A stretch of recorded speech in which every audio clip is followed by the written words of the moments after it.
we're back in. Good to have you with us. Mike Siegel here. It is a pleasure to have you with us. We're going to get into a subject here that has become politicized. I mean, everything becomes politicized. I don't know how, but it does. And so we're just going to have to deal with that.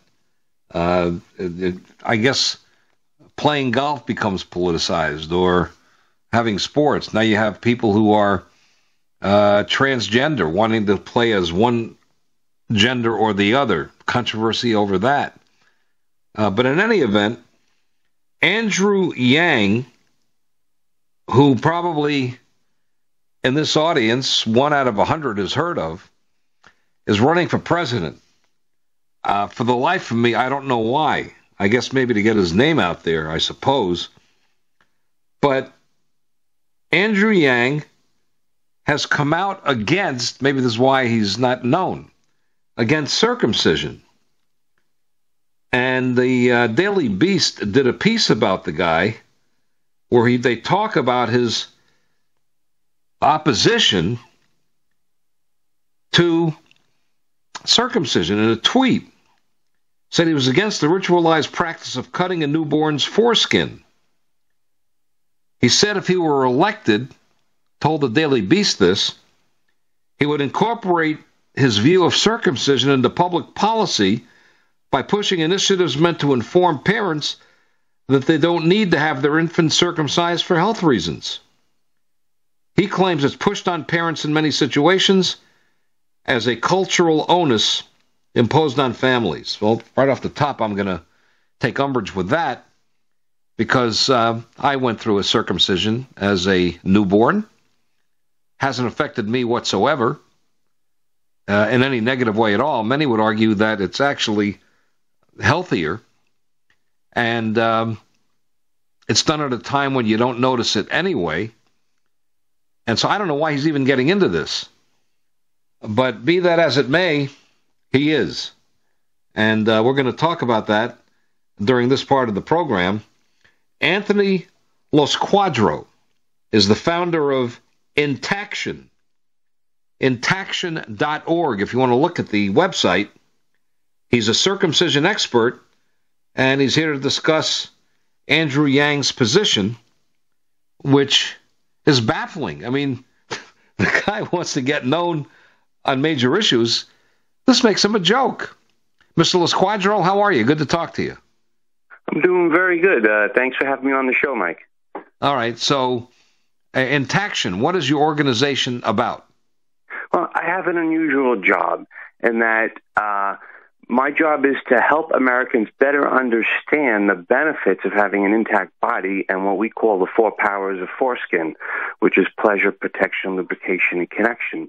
You know, the foreskin is actually a very important part of the body, and Americans, you know, you phrase this as a joke, but it's only because you don't have all the information. If you understood all the points, you would understand the importance of the issue and why it's not a joke. You know, 22. I didn't say it was a joke. Look, I was circumcised. I don't consider it a joke. It was because of my Judaism and going through a bris, as we call it. Well, what's a joke is a guy who 1 out of 1,000 may have heard of running for president, making circumcision an issue in his campaign, that he's going to get into that as president. That's the joke. I mean, we got other things to worry about. Well, it's only one issue of his platform, and he has some very conventional issues that you would probably be on board with, like increasing border security and decreasing the number of illegal crossings, stopping drugs crossing the border, increasing funding for customs and immigration, even holding airlines responsible if they're abusive to passengers. But he's the first presidential candidate in the 242-year history of the United States that wants to do something simple, than making sure that parents get more information that they don't need to circumcise their infants for health reasons. Because there's 22 medical associations around the world that specifically say don't do it. Well, you know, fair enough. That's their business. I'll say it again. I had it done, and it has been no problem. I've known many Jewish people who've had it done, and there's no problem. What I resent is his talking about it as a cultural matter, and it's very clear he's referring to the Jewish religion and the cultural tradition of having a rabbi typically do the circumcision on the child. You got that totally wrong. No, I don't have it totally wrong. Mr. Losquadro, what religion are you? My religion's not important. Yes, it is important. Wait a minute. What religion are you, sir? I am non-religious. Okay, fair enough. I respect that. I happen to be Jewish. Don't tell me I don't know my own religion. I'm not saying you don't know your religion, but what you don't know is that 98% of the circumcisions done in America are done by doctors in hospitals. It has nothing to do with religion. It has everything in the Jewish religion to do with religion. But Andrew Yang's not saying that he wants to ban the practice. He just wants to give parents more information. Well, why is this? Can you show me where being circumcised is an actually harmful act to a human being? Can you show me that doing that is harmful? Absolutely. There's a study that was done just this year that found 11.5% serious complication rates of babies circumcised. There's babies that have died from doing this. Jamal Colson is one right off the bat. 2 babies in New York were just seriously mangled by a doctor using a Mogen clamp. Okay, so there are severe complications, and you're taking apart, even if things go smoothly, you're removing an important part of the body that nature put there for a reason. Well, let me start. I have my computer in front of me. Give me a study or name of an organization that did a study about this. Let's deal with it right here and right now, and fact check, so to speak. Go ahead. Tell me the name of an organization that did a study on this. A study on the 11.5% complication rate? Yeah. That was done in Utah using the All Claims database, which is all insurance claims coming in, and the researchers there found 11.5% complication rate. Well, there's several things about that. First of all, you didn't give me the name of an organization because I'd like to look at the study during the break and ask you about it. Okay. But one of the problems is that what you just said is a generic statement. It doesn't necessarily mean that 11.5% were caused because of circumcision. It may have been caused because of not doing it properly. It may have been other reasons, and the person happened to have been circumcised. In other words, you have to separate the factors in order to test the hypothesis to be accurate. So I don't know the study, and I can't really evaluate it without knowing who did it and what it's about. It sounds like there's an agenda. There's no agenda. This is done by the university in Utah, okay, of studying the All Claims database, and it was a study of circumcisions done by doctors in hospitals. How much more clearer can it be? University of Utah? Whoa, was it the University of Utah in Salt Lake City? I've got to pull the study up now. All right, during the break, pull it up and tell my producer. I'd like to take a look at it. But go ahead. It was published in the Society of Pediatric Urology, and it was done by researchers in Salt Lake City. It doesn't say what organization? All right. Well, anyway, we can't have dead air, so let's just talk about it. Okay. I mean, there's other studies about the harm. There's studies out of Europe from the Serum Statin Institute that showed a higher complication rate from circumcision. There's things like stenosis, which is a narrowing of the urethra. There is bleedings. There's infections. A study in the Thymos Journal of Boyhood Studies found that there's 117 deaths in America from circumcision every year. And how many deaths do we have from taking drugs, prescription drugs? I'm not talking about fentanyl. I'm talking about people die from taking drugs to far greater numbers than 117.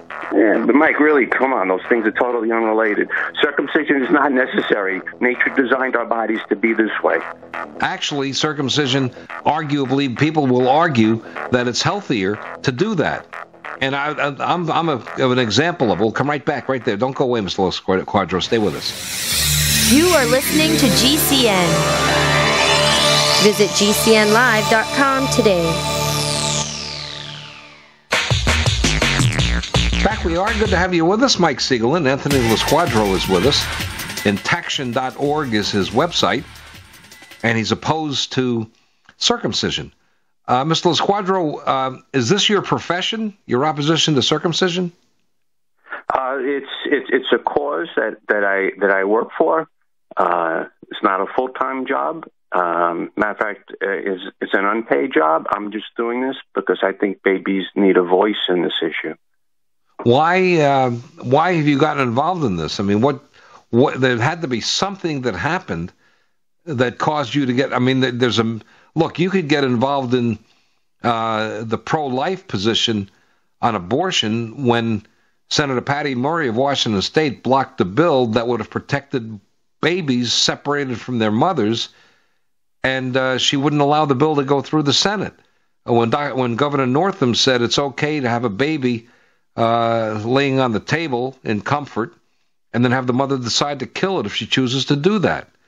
I mean, that seems to be a more important issue, and I could name others, but why did you choose this issue on circumcision? Yeah, well, I think, you choose an issue that you think is important and is not getting enough attention. When I was a young child, I went to Italy. I went to Florence, Italy, and I saw the statues like Michelangelo's David, and I wondered why their penises looked different than what I had or what Americans had. And I wondered why there was this difference, and I found out that it was Americans that had this habit, which started back in the 1890s for cultural reasons, not religious, as you suggested. That they wanted to. Well, it is in the Jewish religion for religious, but go ahead. Right. Yes. So, but and America started is it a morality thing? And people like Dr. Kellogg, the inventor of Kellogg's cornflakes, he thought it was important to stop little boys from masturbating. So they thought by removing the sensitive foreskin that would discourage that practice. And that's how it really got started in America. All right, but when you say Americans have this done, what percentage? Is there any knowledge of what percentage of American adults have been circumcised? Men?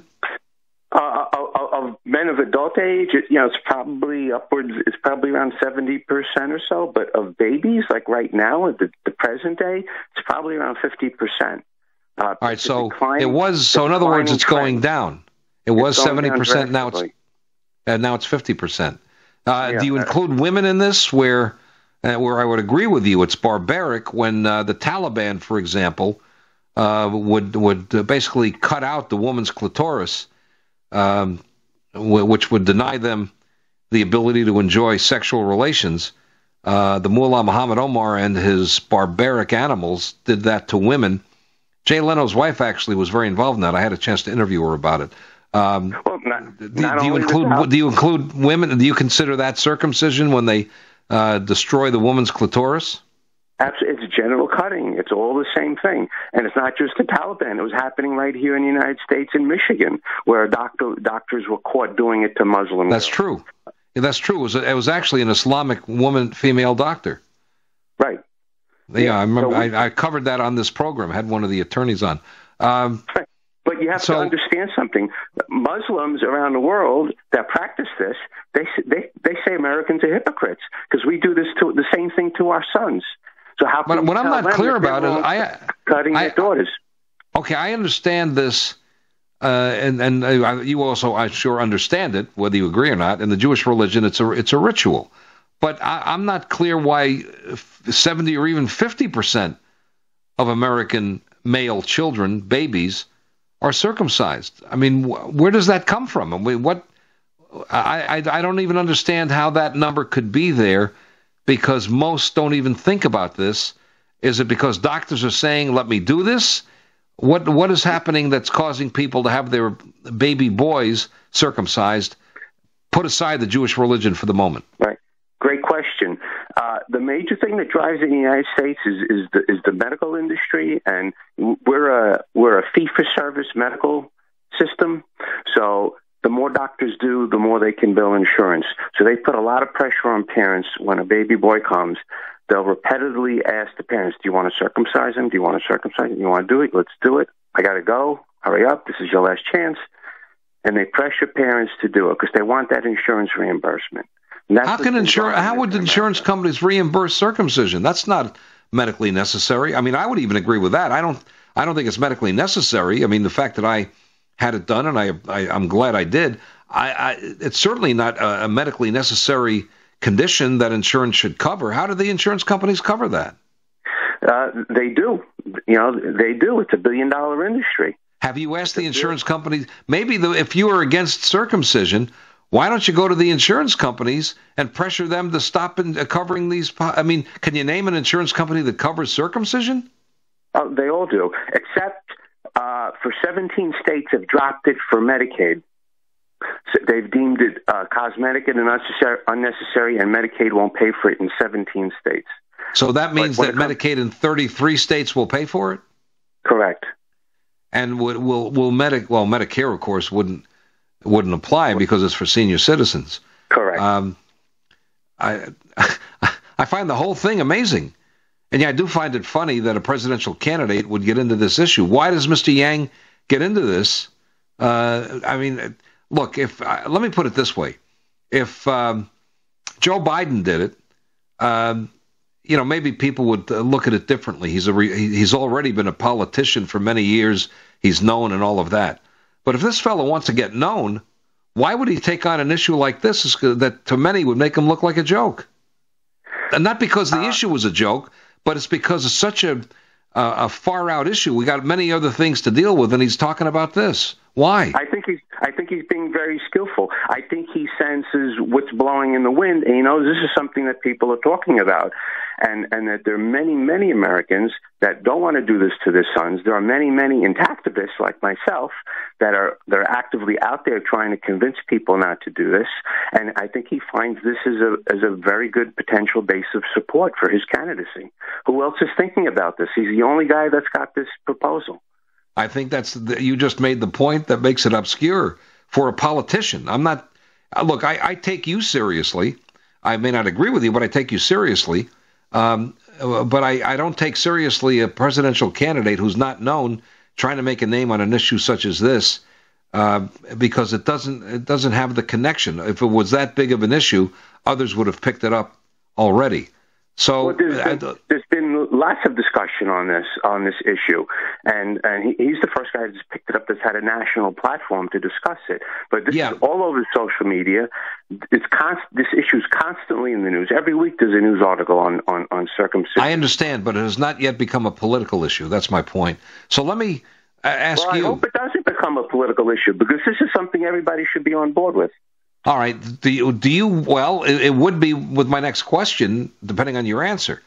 Do you support prohibition by federal statute of circumcision of American babies? No, I don't. I don't think anybody's proposing that. What we want to do is give people information, things like better informed consent in hospitals, so parents understand what they're getting involved with, what the risks and complications truly are. There's so many other initiatives. And we find in my own advocacy, I mean, we talk to thousands of people every year on this issue, face-to-face, at events we do. And once we give people our information, what I find is that they come over to our side and they said, how come nobody ever told me this before? So I think all people need we just need information. We don't need legislation. Well, I appreciate that point. And frankly, look, if every... I haven't heard the other side about the benefits, but if every person in the country, based on what I know now, were influenced by Anthony Losquadro, to stop from having their babies have a circumcision, I don't think I'd lose any sleep over it, sir. I mean, it's not. That's what I mean about it not being something that's going to be I don't think it's controversial. I mean, it's somebody might do it or not do it, but it's not like late-term abortion that I talked about earlier, or live baby abortion for that matter. You get my drift? No, I understand that, and we're not out there to threaten people. Because you know what? You don't change people's minds by threatening them. You give people information and help them learn more about it. And, well, to me, I don't mean this. I mean this with respect. You're harmless. You're not Adam Schiff lying for 2 years through your teeth about the president and what evidence you saw. You're out there with something. It's a legitimate point, And you're harmless in that sense, and maybe you're doing, and no doubt, I know you believe you're doing some good, so maybe you are. Intaction.org is the website, and we're glad to have you on. And listen, I wish you good luck. I think you should have every vehicle of freedom of expression available to you. I'm glad to have you on the program and talk about circumcision, and I'm glad you had the chance to express yourself. It's been a pleasure, Mike. I hope we can talk again. Absolutely. Mr. Losquadro, have a good night, sir. Bye-bye. And thank you for being with us. It's a pleasure. My name is Mike Siegel. Remember always, circumcision or not, be good to yourself and the world will be good to you.